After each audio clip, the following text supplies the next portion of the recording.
There we are. Oh, we're both wearing a white shirt. That looks cute. Now that's the smile I want the whole time. You don't let that go. KKK. I've been talking to a group of people. They're here in front of me right now as we're watching you.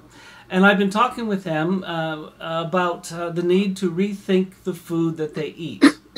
We've looked at a typical day in an average person's life, and we've talked about the decisions people make throughout a day and what prompts them to make those decisions.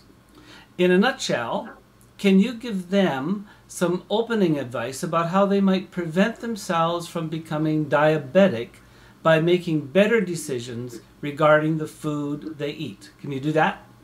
I can. Okay.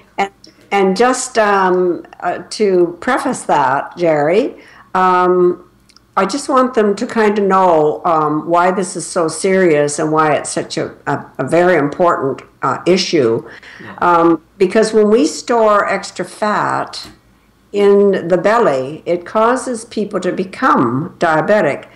And you don't have to be obese. You can, if you have a small frame, such as mine, even 10 pounds can cause this to happen.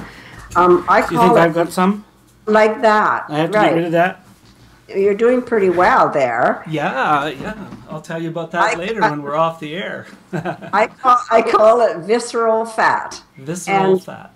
Yes, and we carry that. And when we have those full fat cells, they actually produce hormones that prevent the body from responding properly to insulin. So it isn't picking up the blood sugar and it rises too high. And now it causes it to actually stick to the cells. And now you've got damage all over the body. And then, of course, it moves toward metabolic syndrome and then on into diabetes. And unfortunately, people are going to die from premature deaths from this if they don't get a handle on it. It is the leading cause of amputations. It's the leading cause of blindness, kidney disease, and of course it's linked to many other things like heart disease and osteoporosis and so on. And so there's some things that we can do that can actually reverse this or prevent it from happening altogether. Well, you told me that, you know, and I asked some of my colleagues at the university I taught at to talk with you about that, because that floored me that you can reverse it. There's lots on the net about people with diabetes talking about how they cope with it, and that's type 2.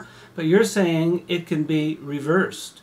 And absolutely. Yeah, my colleagues, I think, who came to you, spent just a few months, and they no longer had diabetes. Absolutely. I've seen it reversed in a month. A month? In a month, yes. My colleagues must have been a bit lazy. Well, some people respond slower than others, and it depends on the whole situation. But the first thing they want to do is to, if they have this weight, get rid of it. And so we'll talk, I think, a little more about that in a few minutes. But they need to get that gone, and then they need to get a handle on these complex carbohydrates. Get the sugar out of your life. Get the simple sugars, the refined sugars. Get them out of your home. Go with steel-cut oats. Yes, you've got the ones you can just put in the microwave for a couple of seconds. They will contribute to it. So what you want is these steel-cut oats that you actually cook. And these are whole grains. You want, of course, if it's pasta, you want the artichoke and the spinach. You want the bran and so on, the whole wheats. So look on your labels. How many grams of fiber is in that piece of bread? How much should there be in a serving? I look always for at least 4 to 7 grams of fiber. Yes. In a serving? In a serving, yes. And so you have to look, because there are lots of them there. It's just that we don't bother to look at them. Read the labels. And another thing that's very, very important is vitamin D. Vitamin D is critical to this issue. and ask your physician, would you please put on my requisition to have my vitamin D tested? And I would have that done once a year. And when the lab results come back, you ask to have them. They're yours. And you should be monitoring that each time you have that done, year to year. And there will be values. They'll show in the U.S. it's 50 to 70.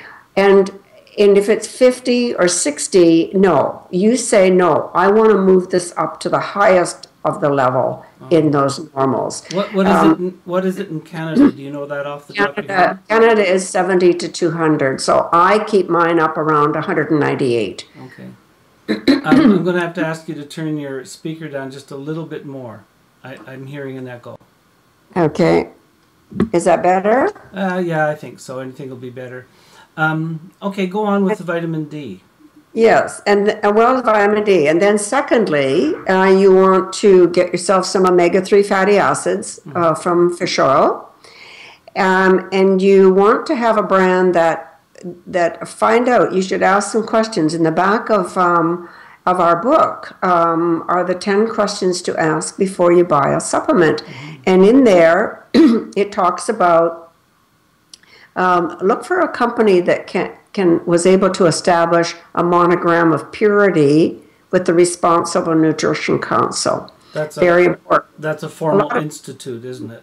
Yes, yes. There's a lot of fish oil, that are not healthy. I would avoid cod's livers today because, of course, liver takes out toxins. And so I would avoid that, find a better source. Another thing that's very important is that you want to actually fortify your body with a multivitamin and mineral supplement, plant-based, certified organic. Again, that's listed in the back of those 10 questions. Okay. Because in the chapter just ahead of that, it tells you why are these questions important.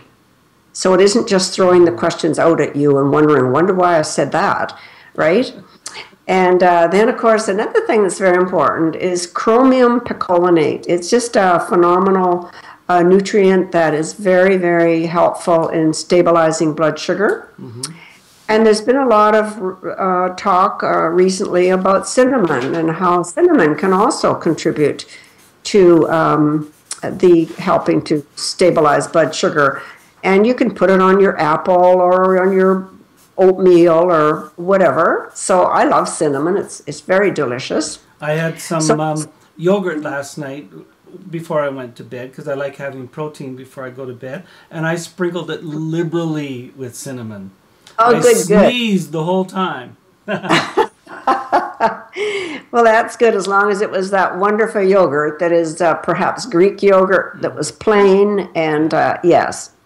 So those are basically some of the things. Get into an exercise program. You don't have to be out doing aerobics, but you do want to wear a pedometer. You certainly do want to get exercise. Okay. Now the vitamin D, you said they can get that tested. What is the test that you recommend that they get? It's 25 OH, which is the hydroxyl, OHD. 25, you might write that down and show them, Jerry. 25, there it is, 25 OHD, yes. There's another test, but it isn't as effective. This is the test. So you can just watch and see that that's what was written on there. Okay, and that's what you'll tell your doctor that you want. Yes, ask your doctor.